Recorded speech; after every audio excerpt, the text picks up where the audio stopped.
evening. Good evening, everyone. Happy New Year and welcome to the Homeschool Connection. My name is Pat Riddick and I'm your host. For those of you who are loyal viewers, we're here on Thursday evenings to give you information to help you help your children in regards to Boston Public Schools and their education. We are a program that's produced by the Boston Public Schools Office of Family and Student Engagement under the directorship of Michelle Brooks. I am so excited on this evening because I'm going to have a wonderful conversation. It's going to be a ladies' chit-chat night here on the Homeschool Connection, but the subject is so important because it talks about asthma, the effects of asthma, and how we as parents need to know more about it, know what we can do to help our children, and how asthma affects education for students in Boston Public Schools. We're going to talk about all that this evening, so sit back and relax. You can call in this program. If you'd like to call our guests who are sitting here in anticipation, you can call 617-708-3290, and if we have a moment, we will answer your questions. We're going to start right now with a question, and I'm just going to give you some background about the two coalitions and agencies represented here tonight, which is MassCOSH and the Boston Urban Asthma Coalition. Is that right? Yes. Okay, so I'm going to ask Mary White as well as Nancy Luke to talk about the agencies and give us some history, okay, before we start talking about asthma. Okay, good evening, everyone. My name is Mary White, and I am part of the Boston Urban Asthma Coalition. Mm-hmm. And the program that I am affiliated with is the Strengthening Voices program. All right.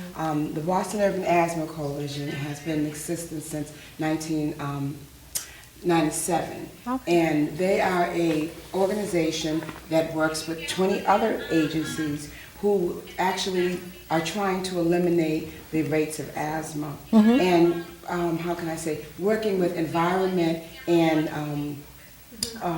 different agencies throughout our city. Oh, wonderful. It's good to know about that. And Nancy? So one of the agencies that the Boston Urban Asthma Coalition works with, mm-hmm. also known as BUAC, is MassCOSH. I see. And MassCOSH stands for the Massachusetts Coalition for Occupational Safety and Health.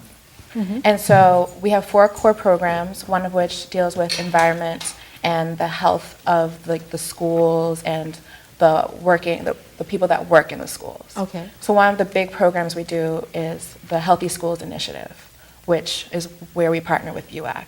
I see. Okay, so it's a collaboration. You guys work together and work closely. We don't have much time, so we're going to get right down to brass tacks. Let's talk about how asthma affects our students in schools. And I want the parents who are sitting here to talk about asthma in children in education. We can begin with you, Bridget. Talk to me. I figure you say me. Well, I have an 11-year-old daughter who has asthma, mm-hmm. and asthma can affect children's education mm-hmm. if they're absent a lot because of asthma. So true. Yes. So it really doesn't affect them because they have asthma, but it does affect them if they're missing school because of asthma. Okay. And they could be missing school.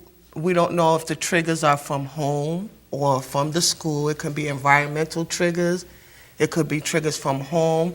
I think parents should first find out what their child's trigger is, because some parents think that maybe it could just be cigarettes, or it could be the cat, or it's a variety of things that can cause asthma. Mm-hmm. It can be the outside air, pollution. It could be the rugs on the floor. It's so much that causes asthma, and parents need to find out what that is that's causing their children's asthma to trigger. Mm-hmm. Like, for instance, my daughter, her asthma was triggering from the rugs on the floor and at cold weather. Or? It wasn't at school, it was mm-hmm. at home. And that's another thing you need to find a difference. Is it coming from home or is it coming from school? Okay. Once you find out your child's triggers of asthma, you can eliminate the problem a lot. So triggers are important. We need triggers to find are out very what the important. Are. You need to find out what it is that's causing your child to keep having episodes. Okay. Talk to me about triggers and your experiences, Nancy Figueroa, with your child and or yourself. Well, as a chronic asthmatic myself, yes. I know a lot about asthma within my home. Mm-hmm. And for my child, I kept her room mm-hmm. as clean as possible, dust-free. There was no rugs, there were no curtains. But for some reason, and I didn't see that at home, mm-hmm. for some reason, I didn't think about it in school. In school, So right. as important it is to find out what the trigger is, you've got to take it a step further and see what's in school. Whether it's the asthma, whether it's the cleaning products they're using at school, whether it's what are the conditions of the school? Are there leaks? Is there mold? Are there rodents, roaches? And like with the molds, the spores, they fly in the air and we're going to be breathing that. Absolutely. Or if they're falling in the rug and you have the kids sitting down reading to them, it's really easy to trigger an asthma or a bad allergy. Sure, so You the know. kids are sitting on the rug listening to a story And you in don't know- kindergarten, and they're yes. being affected by whatever is in the Exactly. rug. Or if there are rodents and roaches, they leave tracks in their feces and urines. Those are real tracks. Those are real triggers of asthma. Or roaches dying. They're airborne after they die. As they deteriorate, we're breathing that stuff inside. So, we think about it at home.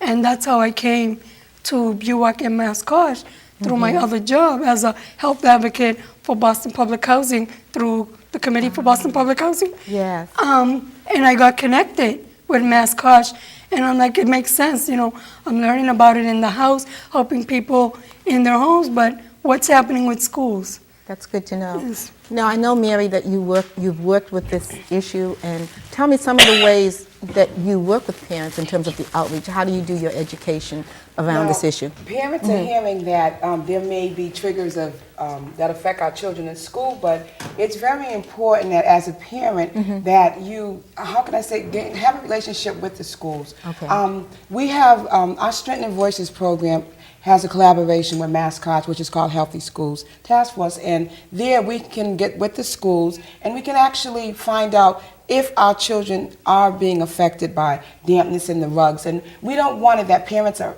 at battle with the school, because our schools are there for our children, and we want our parents to actually work with the school system. And I must say, I'm one of Ray, because the Boston Public Schools are one of the schools who actually are concerned about our children and the health of our children. And I would like for all parents to understand that you have to play your role and talk to your schools and let them know, like for instance, asthma action plans. There are so many parents with children who have asthma and the children are in school. It's very important that the nurses are aware that your children have asthma and they do have an asthma action plan. And then that way, if the child does have a particular trigger, like for instance, if a child plays sports and asthma is induced through sports, the nurse needs to know that, because she's the one that's actually there with our child. So it's important that parents have that collaboration with the schools. And I'm not going to go more in detail. I think Nancy might be better to discuss on how parents can be involved in collaborating with the schools. Because the Boston Public Schools, we are so blessed with them because they're open. They're open to parents, and they want parents to be involved in their child's education and the health of their children. So I'll let her explain a little bit more about the collaboration. So through MassCOSH and through BUAC, we try to create opportunities for parents, the teachers, the principals to come to the same table and talk about what's triggering the asthma, what are some possibilities, how do we go about solving these, if it's an environmental issue in the school, how do we go about solving these issues so that it's not a factor for my child who has asthma or for the faculty and staff working in the schools.